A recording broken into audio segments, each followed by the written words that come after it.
pasir ke tanah Kalau hampa? Ada tak yang keliru macam dia? What?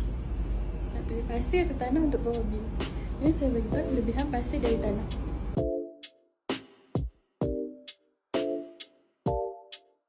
Korang kena faham, tanah memang murah, tapi pada masa akan datang, tanah boleh mendak tau. Silap hari bulan, lantai akan retak, bim pun boleh sengit. Kalau korang pakai pasir, airnya senang, padat, tak serap air dan stabil.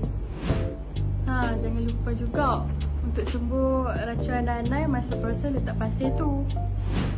Kalau kita sembuh racun, masalah anak-anak Aida semua mungkin tidak akan terjadi lagi. Biasanya kontraktor akan campur pasir dan juga batu sungai untuk lebih kukuh. Bila selesai saja isi pasir dalam bim, korang dah boleh naikkan tiang rumah dah. Walaupun tanah boleh digunakan, risiko mendapat ini sangat tinggi berbanding pasir yang lebih stabil dan selamat. Dah dapat sesuatu? Jangan lupa like, komen and share tau video ni. Bye.